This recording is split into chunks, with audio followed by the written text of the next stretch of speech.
You will hear people talking in 8 different situations.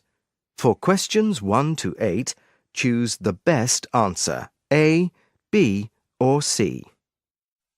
Question 1. You are in a shop when you overhear this man answering the telephone.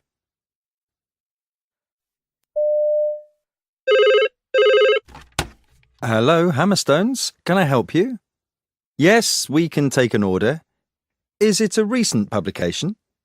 OK then. Do you know the name of the author? Aha. And the title? Getting the Most Out of Your Guitar. Yes, I am familiar with that title. It is actually available in paperback now. OK then. If you'd like to leave your name and telephone number. Question 2. You are listening to the radio when you hear this man speaking. Well, Giles, what is currently happening in the Cumberland dry dock dispute is nothing new.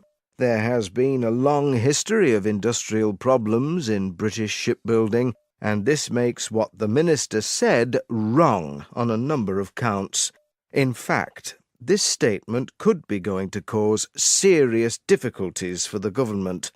Rodwin Lewis has managed to get a number of backs up in the union, which is not going to help his government solve the dispute. Question 3. You are sitting in a cafe when you hear this woman speaking. Well, I'm not in the slightest bit bothered about the cold weather this year, not since Jeff got round to fitting the new windows. I mean, the old ones were letting in the rain. Last winter, it got so cold that I ended up having to wear a coat in our front living room, and what with Samantha being only 2.5, well, we just had to do something about them. Anyway, Jeff's marvellous when it comes to jobs round the house. I mean, he had them up and finished in a week. Good thing it wasn't snowing then. Question 4. Listen to this woman introducing a college lecture.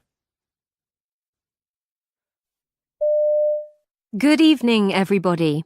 This won't be very long. I'd just like to say thank you to all of you for managing to turn up at such short notice.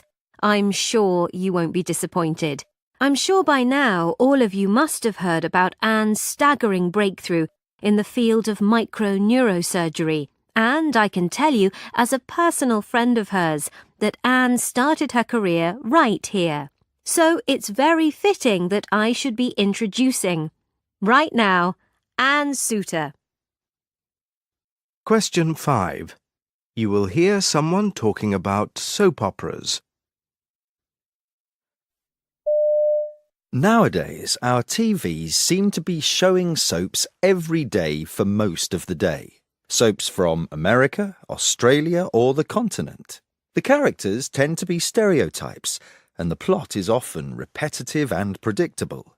So why then do we rush back to our homes after work to see what has happened to the characters that we love to hate? Maybe because we actually enjoy the lack of challenge that they offer, and although we may protest that we aren't really interested, they become a habit and we suffer from withdrawal symptoms if we don't get our daily dose of bad acting. No one believes they are real characters, of course, or do they? Many characters actually receive fan mail, and if one dies, some fans are unhappy for weeks. Question 6. You are staying in the home of a British family. You hear the mother answering the phone.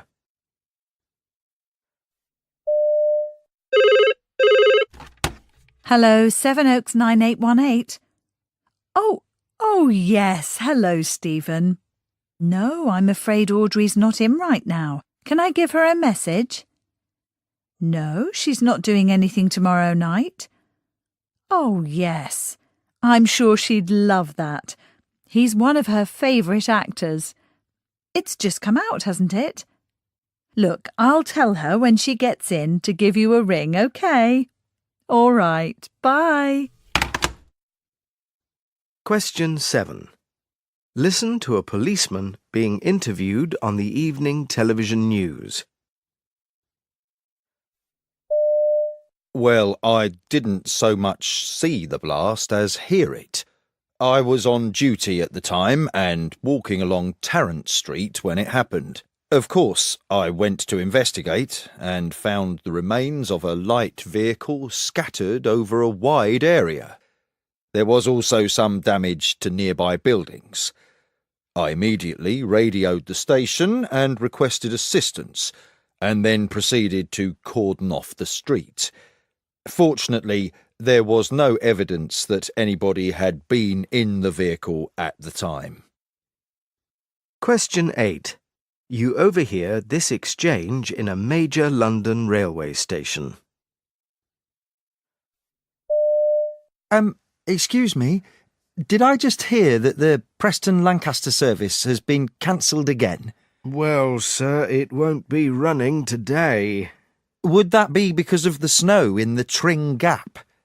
You've had 3 days to get that line clear. Well, actually, sir, the snow melted earlier today, and that part of the line's a foot under water now, and if we did run any trains along there, we'd be having an accident, and I'm sure that you wouldn't want that.